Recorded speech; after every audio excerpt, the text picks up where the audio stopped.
வரவிருக்கும் தமிழக சட்டசபை தேர்தலில் தேசிய ஜனநாயக கூட்டணியில் பாரதிய ஜனதா கட்சிக்கு 27 தொகுதிகளும், பாமகவுக்கு 18 தொகுதிகளும், அமமுகவிற்கு 11 தொகுதிகளையும் அதிமுக ஒதுக்கியுள்ளது. தமிழக சட்டசபை தேர்தல் சிறப்பு பார்வையாளராக பிரதாப் சிங் நியமிக்கப்பட்டுள்ளதாக தேர்தல் கமிஷன் அறிவித்துள்ளது. அரசியல் கட்சிகளின் முறைகேடுகள், அரசியல் கட்சிகள் சம்பந்தப்பட்ட புகார்கள், வாக்காளர்களுக்கு பணம் வழங்குதல், வாக்காளர்களுக்கு பரிசு பொருட்கள் வழங்குதல் தொடர்பான விவகாரங்கள் குறித்து சிறப்பு பார்வையாளரை தொடர்பு கொள்ளலாம். அவருடைய தொடர்பு எண்கள் மேற்கண்ட படத்தில் கொடுக்கப்பட்டுள்ளது.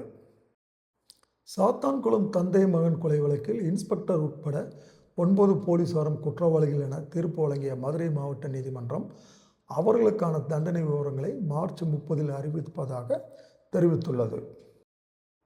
டாஸ்மாக் கடைகளில் ஒருவருக்கு ஒரு ரசீதில் 25 குவார்ட்டர், 12 பீர் பாட்டில்கள், 9 லிட்டர் ஒயின் ஆகியவற்றிற்கு மேல் விற்கக்கூடாது என மதுக்கடை ஊழியர்களுக்கு டாஸ்மாக் உத்தரவிட்டுள்ளது.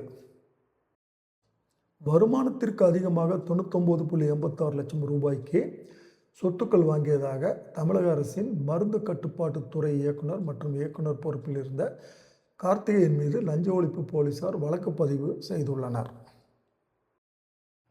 வீட்டு கேஸ் சிலிண்டர் அனைவருக்கும் கிடைக்கும் வகையில் 14.2 கிலோ எடையை 10 கிலோ எடையாக குறைத்து விநியோகிக்க எண்ணெய் நிறுவனங்கள் திட்டமிட்டுள்ளன. வழக்கமான 14.2 கிலோ எடை கொண்ட வீட்டு கேஸ் சிலிண்டர் சராசரியாக 40 நாட்கள் வரை வரும்.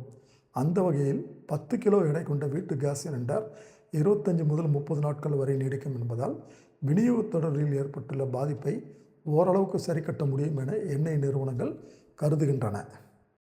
தாவேகா தலைவர் விஜய் அடிக்கடி மாற்றி பேசுகிறார். நம்பிக்கைக்குரிய நபராக தெரியவில்லை என தமிழக பாஜக நிர்வாகிகளிடம் மத்திய அமைச்சர் பியூஷ் கோயல் தெரிவித்துள்ளதாக தகவல்கள் வந்துள்ளன.